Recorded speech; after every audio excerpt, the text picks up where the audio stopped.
Hey everyone, welcome to HOTH 9's Intro to Databases workshop.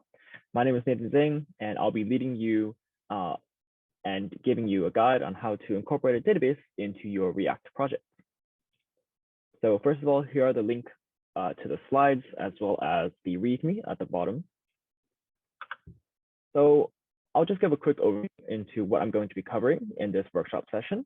So first of all, I'm going to be covering what databases are, why we use them, and how to implement them. So first of all, we must answer the question, I know it's the question that's on your minds, what are databases? Well, strictly as a definition from Google, a database is simply a structured set of data held in a computer, especially one that is accessible in different ways. Now, you might be wondering, okay, what are some examples of some databases? And well, I have the answer for you.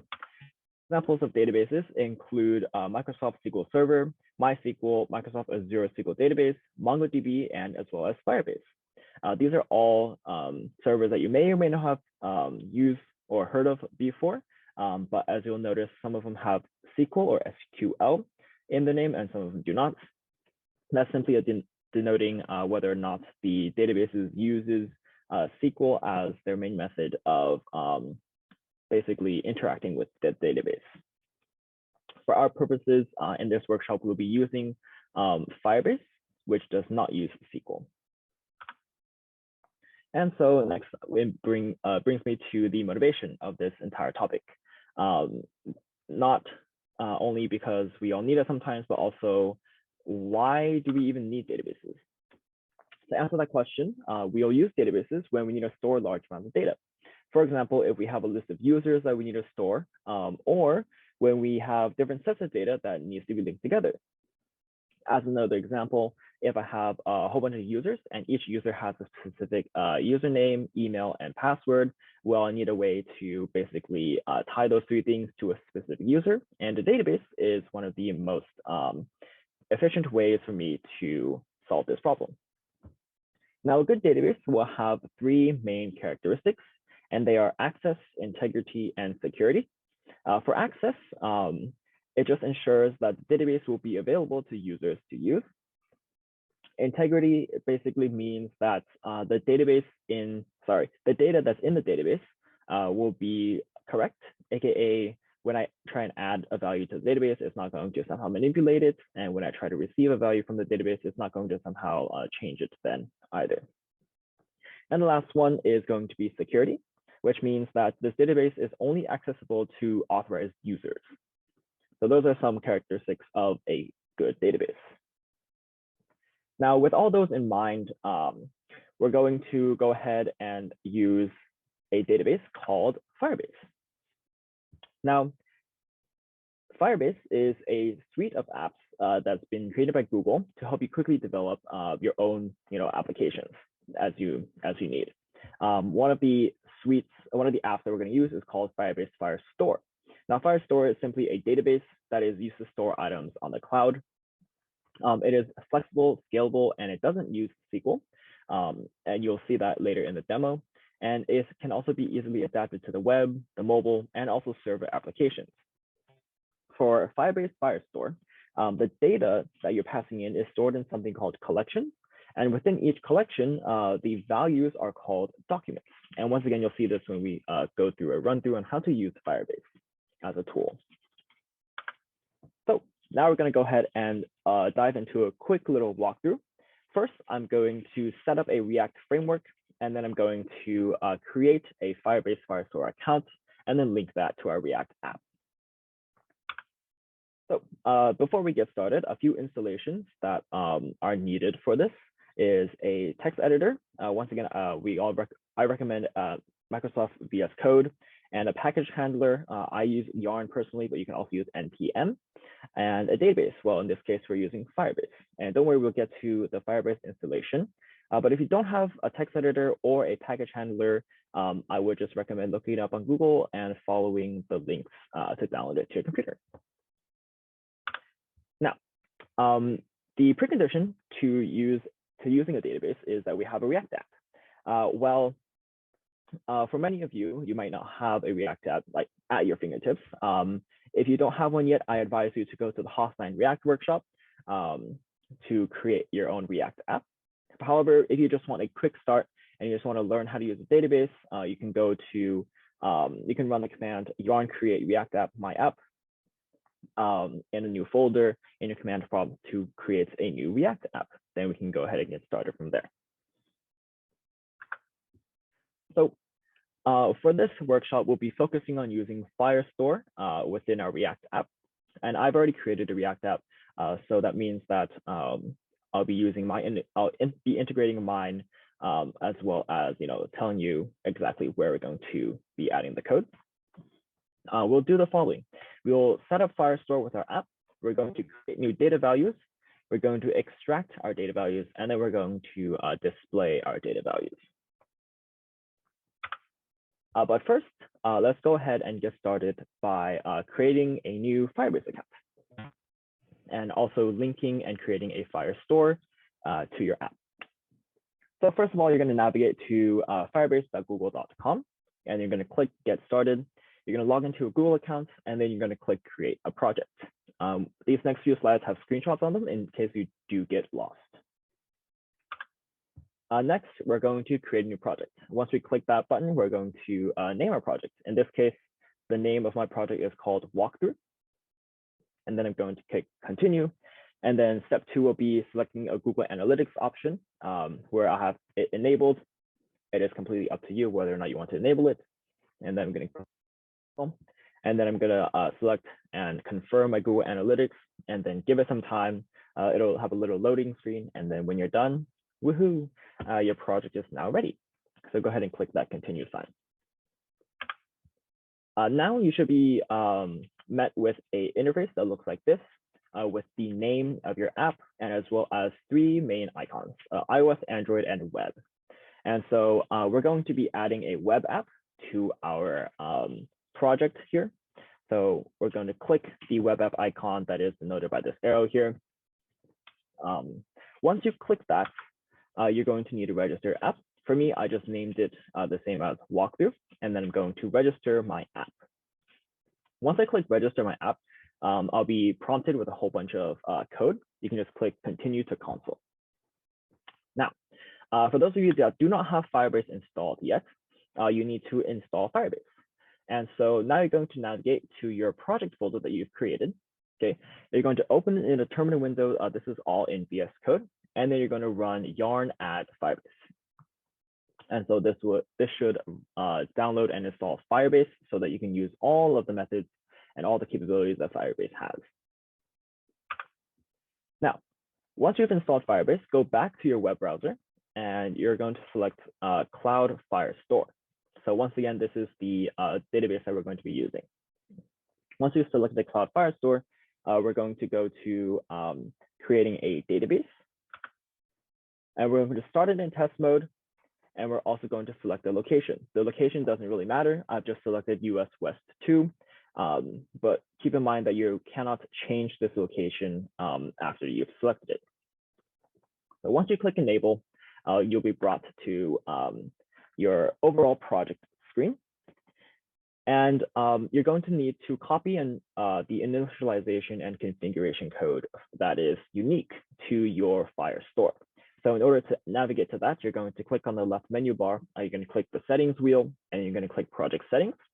And then you should be presented with a whole bunch of code that starts with import the functions, and it ends with initialize Firebase. You can copy all the text, and then you're going to navigate to your project folder that you've already created in VS Code. Within your folder, SRC, you're going to create a new file named firebase.js. And then within that file, firebase.js, we're going to paste all that configuration code that you've just copied. Now, this configuration code is not exactly how we want it. So we're going to make a few edits to it. The edits include adding an import statement, import get Firestore from Firebase/Firestore, and then as well as creating a database and also exporting that database.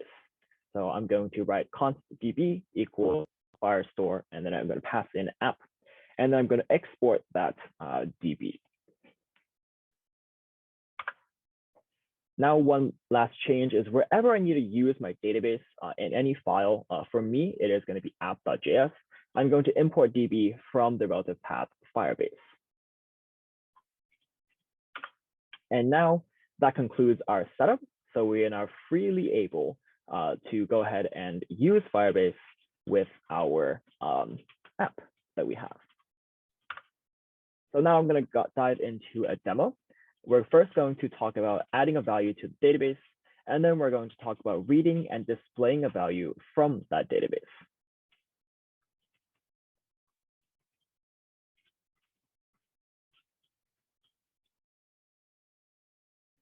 All right, so now we're going to go into the walkthrough portion of this workshop. So on the left here, I have my Cloud Firestore, and on the right here, I have Microsoft VS Code with that's open with my app that I currently have. Disregard those errors. Once again, as a quick recap, if you don't know where your configuration code is, it's going to be under project settings on the left. Click that, and then click project settings. And it's going to be this chunk of code that is right here. All right, so let's go ahead and go back to my Firestore database. Now, if you notice, this is going to be my interface. There's going to be a collection. And then as well as within those collections, there's going to be something here that's going to be holding our data values. And we'll see that when we create our app. Okay, so now moving over to VS Code. Since we're going to be retrieving a value from our database and as well as displaying it in our app, we're going to need to import a few methods from Firestore. Those methods are doc, setDoc, and getDoc. So I'm going to import doc, setDoc, and getDoc from Firebase / Firestore. All right. So notice how it is still blurred out. The reason why it's still blurred out is because we haven't used doc, setDoc, and getDoc yet. But don't worry, they'll be in here and they'll be unblurred as soon as we use it. So now we're going to be adding a value or attempting to add a value into our database. In order to add a value, we have to first define what kind of value that we're going to add into our database. So in this app that I'm using, I'm going to be defining a user, and each user is going to have a username, email, and a password, as I've mentioned before. So therefore, I'm going to create a class named user that has attributes username, email, and password. So I'm going to go ahead and declare a class named user, and I'm going to create a constructor for that class and pass in parameters user, name, email, and password. So this constructor is going to just set this username to username. It's going to set this.email to email, and it's going to set this.password to password. All right, so that is my class user. So once again, I've created this object named user, and that's the data that I'm going to be passing back and forth. Now that we have this class named user, we can use this as a data value to then pass into our database. However, since this class is an object, Firestore doesn't really know how to deal with objects yet. So we have to create a method called a converter method. And that method essentially just breaks apart this object into, in this case, it would be 3 strings that I would be passing it. So I'm going to define a new function, and that's going to be our converter. So I'm going to name it const user converter, and I'm going to define it as follows. When I'm sending it to my Firestore, so to Firestore, I'm going to pass in prop user,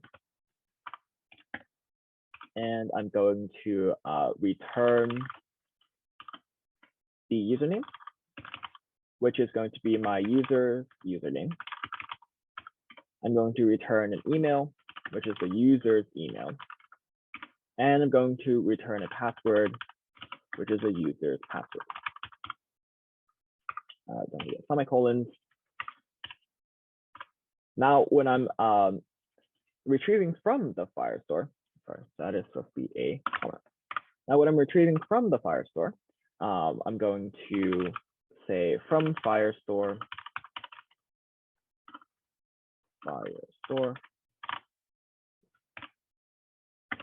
I'm going to pass in props of snapshot and option. And what that's going to do is it's going to create a snapshot and take a snapshot of my current data table that I currently have. And then I'm going to process the data from there. So I'm going to create a variable const data is equal to snapshot dot data with option. And then I'm going to return a new user using that data that I've just taken from my database. I'm going to return new user with data.username, data.email, and as well as data.password. All right.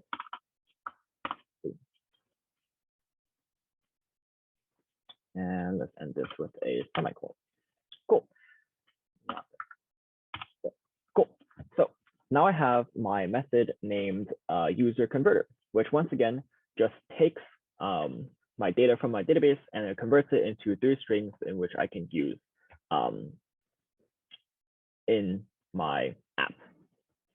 So now let's get to actually adding a user to our database. Now, the way I've implemented it is that since we have multiple text fields in our app, I'm going to essentially create a temporary array of strings that can store the values temporarily. And then when the user clicks the submit button, then that's when I actually push all the data to my database. So therefore, I'm going to use React's use state method. So that's going to be within my function app. And I'm going to use React use state. So I'm going to say this is values, and this is set values equals use state. And then within that use state, I'm saying that the name of this array will temporarily be blank. The email of this array will temporarily be blank, and as well as the password for this array will temporarily be blank. So after I have those, I've then created a temporary array of values.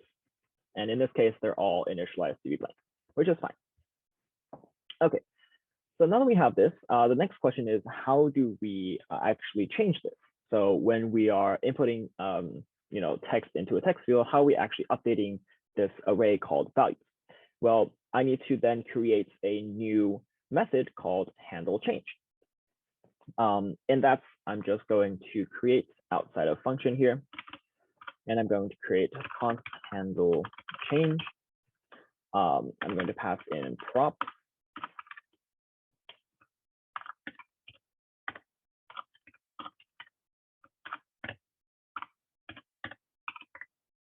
So this handle change, what it basically does is it will set values so that I have all my preceding values, and I will have my new prop that I'm updating the values with, which is event.target.value. I'm going to end that off with a semicolon. So once again, this method handle change basically will handle all my changes within my app here. And yes, I believe this actually will go inside my function app. Okay. All right. So now that we have values and set values, we're going to basically now move on to our text field. So in our text field here, as you can see, these are just text boxes that I have. A text field is a custom component that I've imported from Material UI, which is basically a giant React component library that is really useful, actually. So I've used text field, and one of the props that I can pass in is the value of that text field. So currently it is initialized to 0, but I want to pass in values.name for this. So when I pass in the value for this, it will be empty because it has a name that is empty at the current moment. I'm going to do the same for my email, and I'm going to do the same for my password. So that's here, and value equals value dot password. Okay. So now that I have my text field with an ID, a label, and a value, it is currently static. So there's nothing that will, update my temporary array of values that I've declared all the way up here. Nothing will update that. However, one of the things that I can use is a prop called onChange. So what this does is it'll call whatever onChange has with every single time the type block gets changed. So I'm going to call onChange with my new method that I've created, and I'm going to pass in the prop name because I want it to update the name. And I'm going to do the same with my email and my password.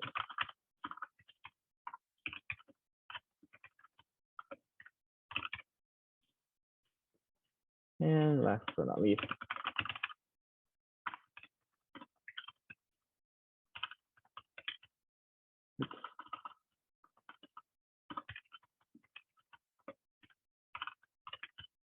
all right. So now I have my text field that looks like this. We have the onChange, which will call for our handle change method, which will update our values, which is our temporary array. Now, let's go ahead and run this app and see if we can see what this actually looks like. So to run it, I'm going to click, I'm going to have run start. All right, so it's currently here. This is what my app looks like. So I have a header here, and then I have 3 text boxes, name, email, and password. And I'm gonna have submit and reset. Okay, so now this is what the app is going to look like. So if, for example, I type in like a name, ASDF, and then I type in an email, ASDF, and I type in a password, ASDF, well, those are going to be my values that I have, and they're actually going to be currently stored in values here. All right, so now that we have our values being stored in a temporary array, we can now go into actually pushing this to our database. So in order to push this to our database, we have to create a new function that is going to be called add to database. So outside of my function app here, I'm going to create a new function called add to DB. Add to DB. And I'm going to pass in values. You can ignore this page because it's going to pop up and down. All right, so this function add to DB is essentially going to communicate with the database here, and it's going to pass in and update the values that I currently have set. So I'm going to create a constant reference, or the doc reference, is equal to the doc. The parameter I'm passing in is going to be my database, my collection called users, and my most recent username, which is going to be values.name as my key here. And once again, I'm going to, not once again, but I'm going to use my converter method with converter, and then I'm going to put in my user converter method here. like so. All right. So now that I have that, so basically what I've done is I've now, set and loaded my document, and then now I need to actually put it into the database. How I do that is I use the method setDoc, which is my reference, and then I'm going to create a new user with values.name, values.email, and then values.password. Semicolon. All right. So this is my method add to DB. Now I have to basically, call this method somewhere. And the way that I've done it is that I'm going to call this method every single time I click the submit button. And so that submit button is going to be right here. On click, it's going to handle this function, which is going to be called add to DB. I'm going to pass in values like so. So now if I go back to this, notice how I have ASDF, ASDF, ASDF, ASDF. So when I click submit, what should happen is I should be able to see a new user with the name ASDF and the email ASDF and the password ASDF in my database. So let's go ahead and click submit. The pop-up that was at the bottom is something that I'll be using later, so disregard that for now. But if we go back to here and we go ahead and refresh the page here, we should see that we have a document named ASDF with the email ASDF, password ASDF, and username ASDF as I have currently created. So hooray, it works. Adding to the database works. Now let's go ahead. Well, that concludes that section. So I'm going to click reset. And notice how ASDF is still here. I haven't deleted that yet. Now, let's go ahead and attempt to retrieve a value from a database. You saw earlier that a load of text will pop up after the user clicks submit. That is so we can go ahead and display the username, the email, and the password to the user that has just been created. Okay, so in order to work backwards from the database, we have to then create a method that retrieves the database first. Okay, retrieves of the value from the database. So let's go ahead and create, using React's useState, basically another temporary array. So this is going to be const, and then it's going to be users, and then it's going to be set users. So use state. And in here, I'm going to pass in an object because I'll be getting an object. Okay. Now, I need to then create a method that will basically retrieve points from the database and then go ahead and pass it in to our app. So I'm going to create this method, and it's going to be called fetch users. So const fetch users. I'm going to make this an asynchronous method.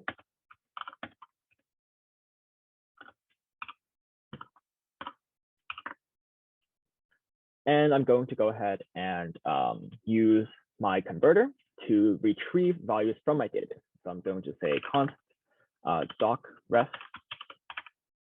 equals document db with in the collection users and with the value values.name, which is the most recent one. With converter, and I'm going to pass in user converter, which is the converter that we have defined previously. Now I'm going to get that document. So I'm going to say const doc snap is equal to awaiting the get doc of doc reference. Now doc snap now contains my document or my data value that I want. So now I need to incorporate this, and I need to set my user to the data that has that doc snap currently has. So AKA I'm going to do set user with doc.snap.data. So now set users or users now contains my data. Now I need a place to essentially call my users or call this fetch users. And so I'm going to call that essentially when my button gets clicked. So I'm going to add that to here.